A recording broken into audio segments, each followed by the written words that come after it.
Hello, welcome on global crime. आज का case है एमपी के जबलपुर से, जहां एक 16 साल के लड़के ने अपने बॉयफ्रेंड के साथ मिलकर अपने 8 साल के छोटे भाई एंड पापा का मर्डर कर दिया। काव्य विश्वकर्मा एंड मुकुल सिंह दोनों जबलपुर के मिलेनियम रेलवे सोसाइटी में रहते हैं। दोनों नेबर्स थे। मुकुल आते जाते काव्य को छेड़ता, उसको टीज करता, उस पर कमेंट पास करता और शायद यही बातें काव्य को मुकुल के बारे में पसंद आने लगी एंड दोनों ने रिलेशन में आने का सोचा। काव्य विश्वकर्मा एंड मुकुल सिंह धीरे धीरे रिलेशन में आए। दोनों का रिलेशन इतना सीरियस हो गया कि एक दिन वो भोपाल भाग गए। भोपाल भागने के बाद जैसे ही काव्य के पापा राजकुमार विश्वकर्मा जी को पता चली तो उन्होंने मुकुल के against kidnapping and sexual offence की एफआईआर रजिस्टर करवाई।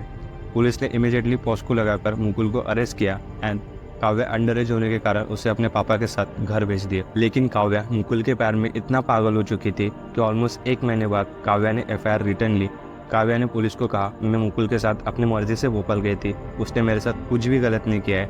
ये कहकर मुकुल को बेल दिलवाई। मुकुल जब जेल से बाहर आया तो उसका बिहेवियर टुवर्ड्स सोसाइटी काफ़ी चेंज हो गया था। वो सबसे रूडली बात करता है एंड सडनली अचानक से वो साउथ की क्राइम थ्रिलर मूवी देखने लगा था, जैसे कि मूवी देखकर किसी चीज़ का प्लान कर रहा हो।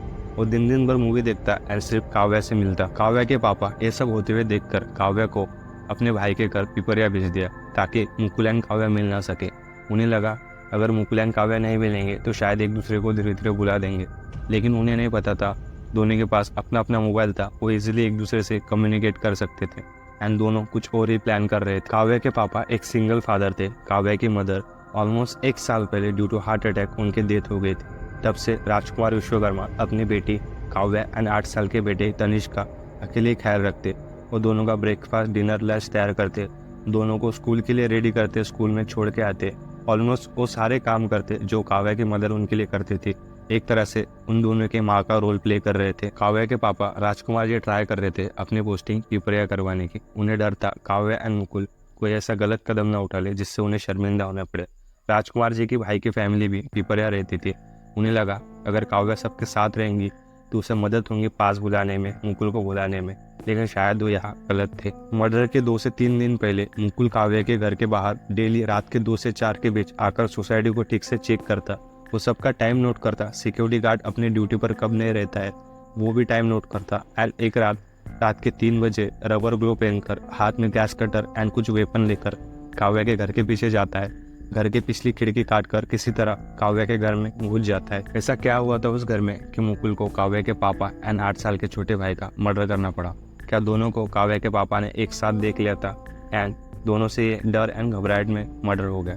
लेकिन डर एंड घबराहट में मर्डर होता तो मुकुल रात के 3 बजे हाथ में ग्लोव पहनकर गैस कटर से खिड़की काटकर काव्या के घर में क्यों घुसता? मतलब वो पहले से प्लान करके आया था काव्या के पापा का मर्डर करने का। काव्या के आंखों के सामने उसके पापा का एंड 8 साल के छोटे भाई तनिष्क का मर्डर हो रहा था, लिटरली उसके आंखों के सामने।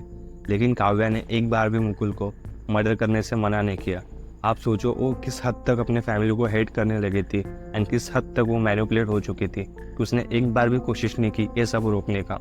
काव्या के पापा के सिर पर करीबन 10 से 12 बार मारा गया किसी चीज़ से एंड काव्या के छोटे भाई के सिर पर करीबन 8 बार, जिससे उन दोनों की डेथ हो गई। मर्डर के बाद दोनों ने काव्या के पापा की बॉडी को किचन में रख दिया एंड तनिष्क की बॉडी को पॉलीथीन से लपेटकर फ्रिज में रख दिया। ऑटोप्सी रिपोर्ट में ये पता चला तनिष्क की डेथ फ्रिज में रखने के बाद हुई थी, उससे पहले वो जिंदा था। मर्डर के रात से लेकर अगली मॉर्निंग तक दोनों उसी घर में थे।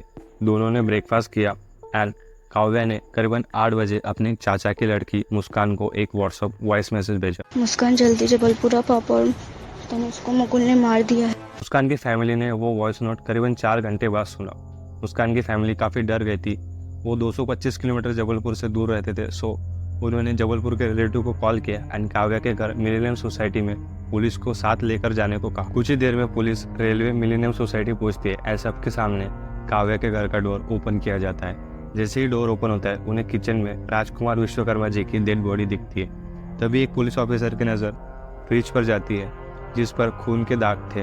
वो जैसे ही फ्रिज को ओपन करते हैं उसमें तनिष्क की डेड बॉडी एक पॉलीथीन में लपेटी हुई मिलती है। पुलिस को समझ नहीं आता है इस घर में आखिर हुआ क्या था। उन्हें खबर मिली थी इस घर में 3 मेंबर रहते थे एंड काव्या 3rd मेंबर इस घर से मिसिंग है। उन्हें लगा शायद काव्या किसी डेंजर सिचुएशन में हो सकती है। काव्या को ढूंढने के लिए पुलिस ने उस कॉलोनी की सीसीटीवी फुटेज देखना शुरू किया। सीसीटीवी फुटेज में मुकुल अपने स्कूटी के साथ गेट के बाहर जाते हुए दिखा एंड काव्या उसी डायरेक्शन में कुछ ही टाइम बाद जाते हुए दिखी। सो पुलिस को दोनों पे शक हुआ एंड वो जहाँ जहाँ जा सकते थे पुलिस ने उस सारे एरिया की सीसीटीवी फुटेज देखना शुरू किया। दोनों एक रेलवे स्टेशन पे दिखे, दोनों ने रेलवे स्टेशन पे एंट्री ली एंड कुछ ही टाइम बाद वो वहाँ से निकल गए। रेलवे स्टेशन से निकलने के बाद दोनों ने कटनी जाने का प्लान किया। दोनों जबलपुर के बस स्टैंड की तरफ जाने लगे। बस स्टैंड के सीसीटीवी फुटेज में दोनों का बिहेवियर काफ़ी नॉर्मल था। ऐसा लग नहीं रहा था पुलिस को कि काव्या मुकुल के किसी तरह के प्रेशर में हो। दोनों ने कटनी जाने का प्लान किया, लेकिन डायरेक्टली वो एक ही बस से कटनी नहीं गए। वो बीच में उतर जाते मेडिसिन लेने के बहाने। कटनी की दूरी जबलपुर से ऑलमोस्ट 90 किलोमीटर है, लेकिन उन्होंने 90 किलोमीटर जाने के लिए 3 से 4 बस चेंज किए। काव्या एंड मुकुल बस किसी तरह जबलपुर से एस्केप करना चाह रहे थे। जितने भी चीज़ें उन्होंने क्राइम थ्रिलर मूवी से सीखी थी वो सारी अप्लाई कर रहे थे ताकि वो पुलिस के हाथ ना आ सके। मर्डर करने के बाद काव्या एंड मुकुल बस, कैब, फ्लाइट, ट्रेन सभी तरह से ट्रैवल कर रहे थे। वो ट्राई करते किसी भी तरह का डिजिटल फुटप्रिंट पुलिस के हाथ में आ सके। काव्या ने अपने माँ का मोबाइल यूज़ करना शुरू कर दिया था एंड मुकुल ने एक नया सिम कार्ड ले लिया था। दोनों अपना मोबाइल पे तभी यूज़ करते जब उन्हें कोई इमरजेंसी काम हो या फिर किसी तरह की डिजिटल पेमेंट करनी हो। वो हमेशा ट्राई करते कि पब्लिक वाईफाई का यूज़ करे ताकि उस पेमेंट से रिलेटेड सारी इन्फॉर्मेशन उस वाईफाई के सर्वर डोमेन में स्टोर हो सके। एक बार पुलिस पूना में दोनों के काफ़ी करीब पहुंच गई थी जब उन्होंने रेस्टोरेंट का बिल ऑनलाइन पे किया था, लेकिन वो वहाँ से किसी तरह भाग गए थे। मर्डर करने के बाद काव्या एंड मुकुल करीबन 7 से 8 स्टेट अभी तक चेंज कर चुके हैं। ये सारी बातें किसी भी नॉर्मल पर्सन के दिमाग में नहीं आ सकती।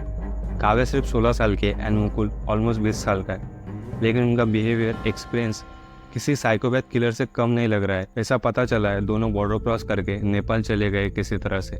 दोनों अभी तक पुलिस के हाथ नहीं आए। आई होप जल्दी आ जाए एंड पता चले मुकुल एंड काव्या ने काव्या के पापा एंड 8 साल के छोटे भाई तनिष्क का मर्डर क्यों किया। अभी तक मर्डर का रीज़न सामने नहीं आया है।